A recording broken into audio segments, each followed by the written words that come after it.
தமிழ்நாடு முதலமைச்சர் மு.க. ஸ்டாலின் அவர்கள் சமீபத்தில் ஒரு காணொளி வெளியிட்டிருந்தார். தமிழ்நாட்டில் என்னை அப்பான்னு நிறைய பேர் அழைக்கிறாங்க. இளைஞர்கள், பெண்கள் எல்லாருமே அப்பான்னு அழைக்கும்போது ரொம்ப சந்தோஷமா இருக்கு. ஏன் அப்பனையே நான் பெருசா ஒழுங்கலாட்டி மதிக்க மாட்டேன். நீ இவ்வளோ மோசமான ஆட்சி கொடுத்துட்டு இவ்வளோ பெண்கள், இவ்வளோ பெண் குழந்தைகளை சீரழிக்கக்கூடிய ஒரு ஆட்சியை வச்சுக்கிட்டு நீ அப்பாவா, எனக்கு இப்படி ஒரு அப்பன் தேவையில்லைன்னு சொல்லி ஒட்டு மொத்தமாக கழுவி ஊற்றுறாங்கல்ல. ஒரு சமூக மக்கள் உங்களை தன்னிச்சையாக கொண்டாட வேண்டும். நீங்களே போஸ்ட் அடிச்சு பேனர் அடிச்சு என்னை அப்பான்னு சொல்றாங்க, என்னை அப்பான்னு சொல்றாங்க. நல்லா யோசிச்சு பாருங்களேன். யாராவது இந்த மாதிரி தற்பெருமை சொல்லிங்க நீங்க கேள்விப்பட்டீங்களா? நாம் தமிழர் யாருமே தாவேக்காவுக்கு போகலை அப்படின்னு சொல்லிட்டு தானே அந்த கட்சி நிர்வாகிகளாலும் சொல்லிட்டு வராங்க. சார் அவங்க கட்சியில் என்னமோ சொல்லிட்டு போடு. இனி நடக்கக்கூடியதை பாருங்க. அதிமுக இருக்கக்கூடிய மிக முக்கியமான பிரமுகர் டிவிகேக்கு போறாரு. அதிமுக எஸ் எம்எல்ஏ இருந்தவர். அவ்வளோதான் நான் சொல்லுவேன். துரைமுருகனுக்கும் மிகப்பெரிய பின்னடைவு இல்லையா? கிட்டத்தட்ட பார்த்தீங்கன்னாக்கா இந்த செய்தி வருது, இந்த மணல் விஷய விவகாரம் குறித்தது நீங்கள் சிபிஐக்கு வழக்கு மாற்றப்பட்டதுன்ற அடுத்த செய்தி உடனே 10 நிமிஷத்தில் வருது. துரைமுருகன் ஹாஸ்பிட்டலில் அனுமதி அப்போலோவில். நீங்கள் ரெண்டையும் பொறுத்து பார்த்தீங்கன்னா உங்களுக்கு புரிஞ்சுக்கணும். ஏன்னா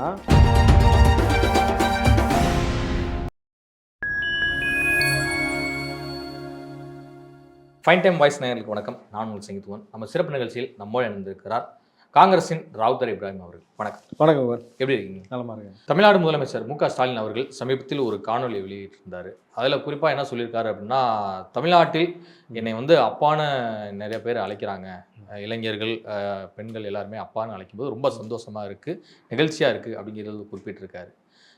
இது ஒரு பக்கம் திமுக மற்றும் திமுக ஆதரவாளர்கள் மத்தியில் வரவேற்பை பெற்றிருந்தாலும் கூட இன்னொரு பக்கம் ஒரு விமர்சனமாகவும் உள்ளாயிருக்கு. முதல்ல இந்த விஷயத்தை நீங்கள் அப்படி கருதுங்க. தமிழ்நாட்டுக்கு இவர் அப்பா ப்ரமோஷனாக மாறி இருக்காரு. இப்போ அதானே நல்லா யோசிச்சு பாருங்கள் சார். தமிழ்நாட்டுக்குள்ளே எனக்கு தெரிந்து எல்லோருக்கும் தகப்பன் இருக்கிறார்கள். தகப்பன் என்ற ஒரு உறவை முதல்ல ஒவ்வொரு பிள்ளைகளுக்கும் அப்பா தான் ஹீரோ.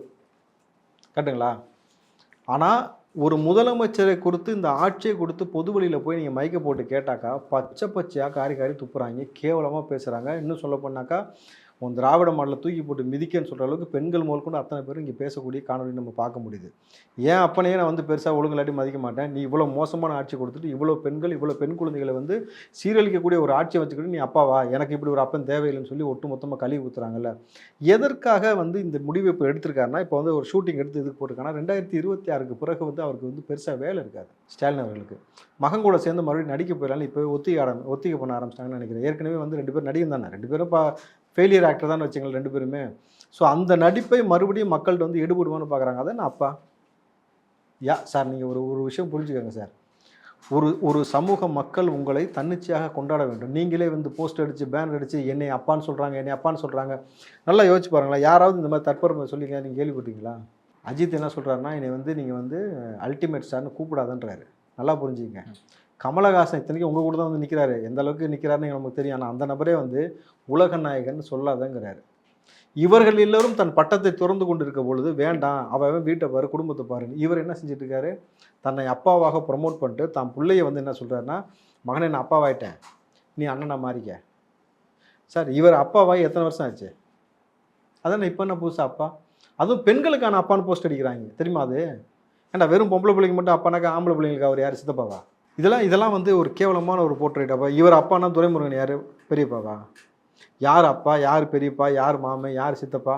அரசியல் செய்ய வேண்டிய வேலை. உறவுமுறை சொல்லி அழைக்கிறதுல ஒன்றும் தப்பு இல்லையே. சரி, அந்த உறவுமுறைப்படியே எனக்கு எல்லாத்தையும் கொடுத்துருவீங்களா? நான் இந்த 2K கிட்ஸில் விட்டுருக்கேன். அந்த 90 கிட்ஸ் இருக்காங்கல்ல, ரொம்ப காலமாக எங்களுக்கு பொண்ணே கிடைக்கலப்பா, பொண்ணு பார்த்து கொடுப்பான்னு கேட்குறாங்க. என்ன செய்வார்? பார்த்து கொடுப்பாரா? உறவு முறைன்னு வந்துட்டிங்கனாக்கா அதெல்லாம் நீங்கள் பார்க்கணும்.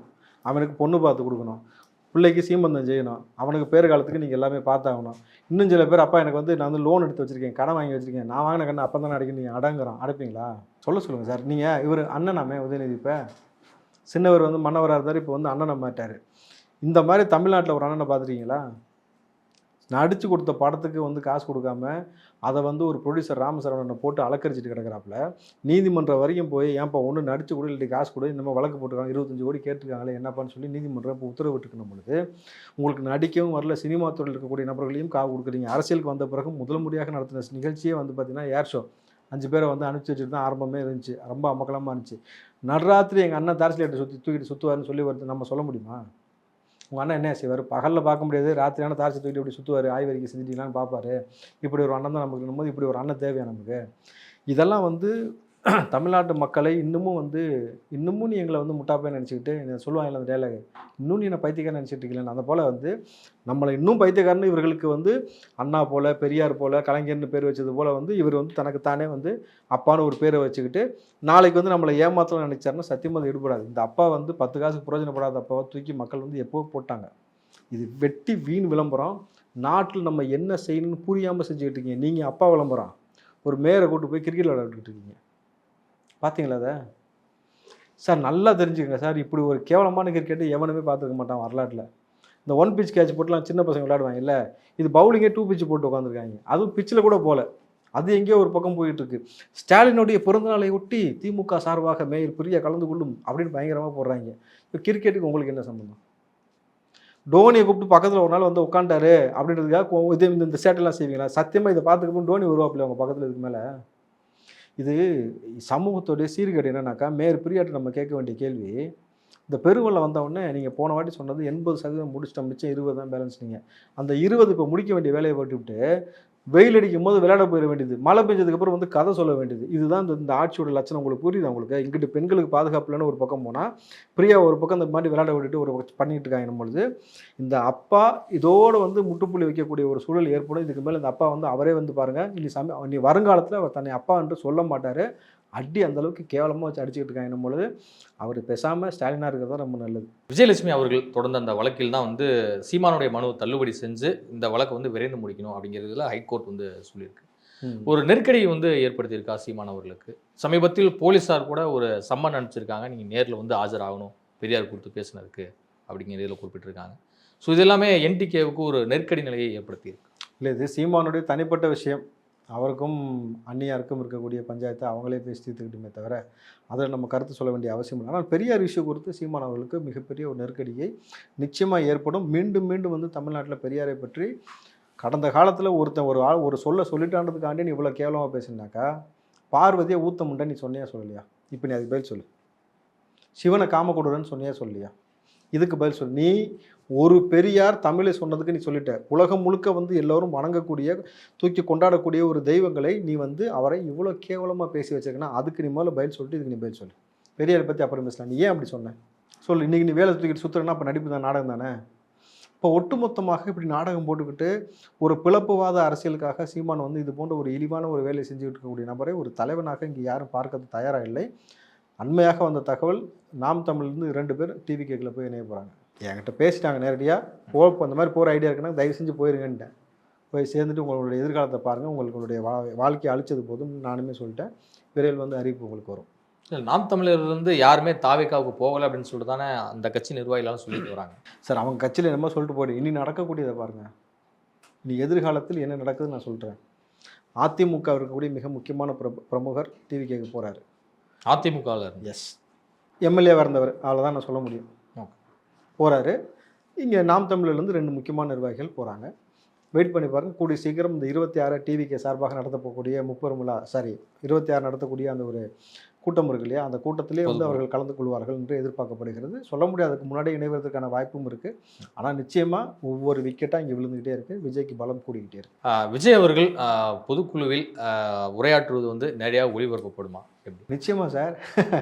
நீங்கள் விஜய் அவர் சந்தில் உட்காந்து பேசினாலே வந்து இங்கே இந்த தலைப்பு செய்தியாக மாறிட்டு இருக்கும்பொழுது இன்றைக்கி ஒரு பொதுக்குழு நடத்த போகிறாரு. ஓராண்டு நிறைவு பெற்று 2வது ஆண்டுக்கான கொண்டாட்டமாக இருக்கிறது. ஆதவர்ஜின் சிடி நிர்மலிருந்து எல்லா நபரும் வந்த பிறகு கட்சி இன்றைக்கு பலம் பெற்றுக்கொண்டே போகிறது. இன்றைக்கு இஸ்லாமிய அமைப்புகள் சில கட்சிகளும் போய் ஆதரவு தெரிவிச்சிருக்காங்க பொழுது விஜயை எல்லா தரப்புக்குமான ஒரு தலைவராக பார்க்கப்படுகிறாங்க பொழுது விஜய் அவர்கள் அந்த பொதுக்குழுவில் இருக்கக்கூடிய எல்லா மாவட்ட செயலாளரையும் வர வைக்கிறாரு. ஸோ இது மிக முக்கியமான ஒரு நிகழ்வாக பார்க்கப்படும். அன்றைக்கு மிக முக்கியமான நபர்களுடைய இணைப்பு விழாவும் கூடுதலாக அங்கே நடைபெறும். நான் சொன்ன மாதிரி பொதுக்குழுவிலே நடைபெறுவதற்கான வாய்ப்பு, சாத்தியக்கூறுகள் அதிகமாக இருக்கணும் பொழுது 2026 நம்ம எது போன்ற விஷயத்தை கையாள போகிறோம், நீங்கள் தர்க்க ரீதியாக எப்படி வந்து இதை சந்திக்கணும், எப்படி வந்து அரசியல் ரீதியாக சந்திக்கணும்னு விஷயம்லாம் பேசிட்டு மீண்டும் திமுகவையும் பிஜேபியும் அடிக்கிறார். அந்த கல்விக் கொள்கை நீங்கள் சொன்னீங்களா, அந்த கல்விக் கொள்கையாக இருக்கட்டும், இந்த நிதி கொடுக்காத விஷயமா இருக்கட்டும், இவர்கள் என்ன மாதிரியான போக்கை வந்து பிஜேபி கையாண்டு கொண்டிருக்கிற விஷயத்தையும், இந்த அரசாங்கம் எந்த மாதிரியான மோசமான இந்த பிள்ளைகள் மெயினாக வந்து அவர்கிட்ட இந்த விஷயம் சொல்லப்பட்டிருக்கு. அந்த குழந்தைகளுக்கு மீதான தொடர்ச்சியாக அந்த பாலியல் அத்துமீறலும் போதை கலாச்சாரமாக இருக்கட்டும், இன்றைக்கு இந்த மாணவ பிள்ளைகளுக்கான மருத்துவமாக இருக்கட்டும், எதுவுமே வந்து தமிழ்நாட்டில் உறுதி செய்யப்படாத ஒரு சூழல் இருக்கும் பொழுது அவர் என்ன மாதிரி செய்ய போகிறாரு, என்ன அஜெண்டாலாம் கொண்டு வர போகிறாருன்றதைய ஆலோசனை நடந்து கொண்டிருக்கணும் பொழுது இந்த இந்த செய்திகள் நிச்சயமாக அன்றைக்கு லைவ் டெலிகாஸ்ட் தான். நான் தான் சொன்னேன்ல, விஜய் என்றைக்கெல்லாம் நேரடியாக தோன்றுகிறாரோ அன்றைக்கு உதயநிதி அவர்கள் நேரடியாக வந்து பல விஷயங்களில் எந்த விஷயத்தை முன்னெடுத்து அன்றைக்கி அவர் ராஜினாமா பண்ணிட்டேன்னு சொன்னால் கூட அது தலைப்பு செய்தே வராது. கடலோர மாவட்டங்களான திருநெல்வேலி, கன்னியாகுமரி, தூத்துக்குடி போன்ற மாவட்டங்களில் 5832 கோடி ரூபாய்க்கு வந்து சட்டவிரோதமாக தாது மணல் கொள்ளை வந்து நடந்திருக்கு அப்படிங்கிறதுல வந்து உறுதிப்படுத்தப்பட்டதன் காரணமாக இப்போ இந்த வழக்கை வந்து சிபிஐக்கு மாற்றி உத்தரவிட்டிருக்கிறது ஹைகோர்ட்டு. இது தமிழ்நாடு அரசுக்கு ஒரு பின்னடைவை ஏற்படுத்தியிருக்கா இப்படி பார்க்குறீங்க? தமிழ்நாடு அரசுக்கு மட்டும் கிடையாது, துரைமுருகனுக்கும் மிகப்பெரிய பின்னடைவு இல்லையா? கிட்டத்தட்ட பார்த்தீங்கன்னாக்கா இந்த செய்தி வருது, இந்த மணல் விவகாரம் குறித்தது நீங்கள் சிபிஐக்கு வழக்கு மாற்றப்பட்டதுன்ட்டு. அடுத்த செய்தி உடனே 10 நிமிஷத்தில் வருது, துரைமுருகன் ஹாஸ்பிட்டலில் அனுமதி அப்போலோவில். நீங்கள் ரெண்டையும் பொருத்தி பார்த்தீங்கன்னா உங்களுக்கு புரிஞ்சிடும். ஏன்னா ஒருத்தர் உடல்நிலையெல்லாம் வந்து நம்ம கிரிட்டிசைஸ் பண்ண முடியும். கிரிட்டிசைஸே பண்ணலையே நான் சார். நீங்கள் காலங்காலங்கமாக தமிழ்நாட்டு அரசியலில் இங்கே ஒரு ஸ்டண்ட் ஒன்று இருக்குது, நம்ம பார்த்துக்கிட்டு இருக்கிறோம். ஒரு அரஸ்ட்டு ஒரு பிரச்சனை வரும்பொழுது நெஞ்சை பிடிச்சிட்டு நெஞ்சு வலின்னு சொல்லி போய் படுக்கக்கூடியது. சமீபமாக நீங்கள் செந்தில் பாலாஜி அதை கூட விட்டுருங்க, இந்த பக்கம் வாங்க, ஞானசேகரன் அனந்தாபி வரைக்கும் நம்ம அந்த காட்சியெல்லாம் நம்ம பார்த்தோம் பொழுது இது உடல்நிலை பாதிக்கப்பட்டது தானே சொல்ல போகிறாங்க. அதை எப்படி அதில் போய் அவன் வந்து கேம்லாம் ஆடுவாங்க? ஞானசேகரன் விஷயத்தில் சொன்னாங்களே அவன் நடிக்கிறான்னு சொன்னாங்க, கேள்விப்பட்டீங்களா? டாக்டர் சொன்னது நடிக்கிறாருன்னு. அப்போது இங்கே எவ்வளோ பெரிய நடிகராக இன்றைக்கு அவர் மாறுவார்னு சொல்லப்படுறதுனாக்கா, ஏன் இதை நம்ம சொல்கிறோன்னாக்கா, 5 IAS அதிகாரிகளை மணல் விவகாரம் குறித்து இடி அலுவலகத்தில் உட்கார வச்சுருக்காங்க. ஏற்கனவே விசாரணை நடந்து முடிஞ்சிருக்கு, பல தரவுகள் கொண்டு வரப்பட்டிருக்கு. இன்றைக்கு இந்த கனிம வளங்கள் திருடப்படுவதற்காக ஒரு நபர் ஜவஹர் அலி என்ற நபர் கொலை செய்யப்பட்டார் இல்லையா, RR குரூப்னு சொல்லி அந்த நபர்களெல்லாம் கொலை செய்யப்பட்டார்னு சொல்லும்போது அதுவும் பெரிய பூதாகரமாக இருக்கிறது. ஏற்கனவே ட்ரோனை வச்சு கூகுள் மேப்பை வச்சு கிட்டத்தட்ட வந்து பல ஆய்வுகளை செய்யப்பட்டிருக்காங்க. பல லாரிகளில் வந்து போலி நம்பரை வச்சு முறைகேடாக மணல் அள்ளியிருக்கிறாங்க. இது பல ஆயிரம் கோடி வந்து வருவாய் ஈட்டக்கூடிய ஒரு துறையில் பல ஆயிரம் கோடி முறைகேடும் செய்யப்பட்டிருக்கு. அந்த நிதி யாருக்கெல்லாம் பகிர்ந்து கொடுக்கப்பட்டிருக்குன்னு பார்க்குறாங்க. ஏன்னா நிரூபிக்க முடியாத சில குற்றம்னு ஒன்று திமுக எப்பயுமே செய்வாங்கன்னு சொல்லுவாங்கல்ல, ஊழலில் வந்து ரொம்ப அந்த மாதிரி கை தேர்ந்த. இப்போது அண்மை காலமாக இந்த பாட்டிலுக்கு 10 ரூபா விவகாரம் இல்லையா, பாட்டிலுக்கு 10 ரூபா வாங்குறாங்கன்னா நிதர்சனமாக எல்லாத்துக்கும் தெரியும், எல்லா செய்திகளையும் வந்திருக்கு. இதை எப்படி நிரூபிப்பீங்க? சட்டத்தில் நாளை வழக்கு போடும் பொழுது 10 ரூபா ஒரு 10 ரூபாய் வந்திருக்கு, பல ஆயிரம் கோடியில் வந்திருக்கு. அந்த காசு யாருக்கு போகுது, எங்கே போகுது, என்ன மாதிரி போகுதுன்னு தெரியாது. ஆனால் இந்த வழக்கில் அப்படி கிடையாது. இப்போ இந்த வழக்கு ரொம்ப சீரியஸ் இஷ்யூவில் போகுது. இது கூட நீங்கள் இன்னொரு விஷயம் கூர்ந்து கவனிக்கணும். துரைமுருகனை கட்சியை விட்டு வெளியில் அனுப்புறதுக்கு ரஜினி வச்சுலாம் ஏற்கனவே பேசினாங்க. அவருடைய மகனுக்கும் கிட்டத்தட்ட அவருடைய அலுவலகத்துலேருந்து அவருடைய கல்லூரியிலேருந்து எல்லாமே இந்த ஐடி ரைட்லாம் இப்போ வந்தெல்லாம் நீங்கள் பார்த்துருக்கலாம். ஸோ கிட்டத்தட்ட துரைமுருகனை இங்கேருந்து அப்புறப்படுத்துவதற்கு எல்லா விதமான சாத்தியக்கூறான வேலையும் தொடர்ச்சியாக நடந்து கொண்டிருக்கிறது நீங்கள் கூர்ந்து கவனிச்சுன்னா புரியும். இது உள்ள இருக்கக்கூடிய அரசியல் உங்களுக்கு புரியும். திமுகவும் பிஜேபியும் இணக்கமாக செய்தா இல்லை துரைமுருகனுக்கு எதிரான ஆதாரங்களை இங்கேருந்து எடுத்து மத்திய அரசுக்கு அனுப்புகிறாங்களான்றதெல்லாம் நீங்கள் வந்து விசாரிச்சிங்கனாக்கா ரொம்ப எளிமையாக புரிஞ்சுக்கலாம். ஆனால் துரைமுருகன் சொந்த கட்சி அமைச்சரை எப்படி வந்து ஒரு சொந்த கட்சியை பழிவாங்க? என்ன மாதிரியான லாஜிக்? செந்தில் பாலாஜி சொந்த கட்சியா சார்? சேகர் பாபு சார் இங்கே கட்சி மாறுறது, கட்சி வர்றது, கட்சிக்கு இங்கே தேவையான ஆளை வச்சுக்கிறது, வெளியில் அனுப்புறது எல்லாமே பார்த்தீங்கன்னாக்கா இன்றைக்கு இதை ஒட்டி மாவட்ட செயலாளர்களை மாற்றம் உங்களுக்கு புரியுதா? உதயநிதிக்கு தேவையான நபர்கள்லாம் கொண்டு வந்து போடக்கூடிய ஒரு அடுத்த கட்டமான நகர்ந்து போய் கொண்டிருக்கணும் பொழுது அரசியல் சார் இது. இன்றைக்கு யார் உதயநிதிக்கு இடைஞ்சலாக இருக்கிறாங்களோ அவர்கள் அங்கிருந்து அப்புறப்படுத்துவதற்கு என்ன யுக்தி வேணாலும் கையாளுவார்கள். அந்த யுக்தி இப்போ நடந்திருக்கு, பொறுத்திருந்து பாருங்கள். இதுவரை உங்கள் பல்வேறு கருத்துக்கள் மிக்க நன்றி. நன்றிவா.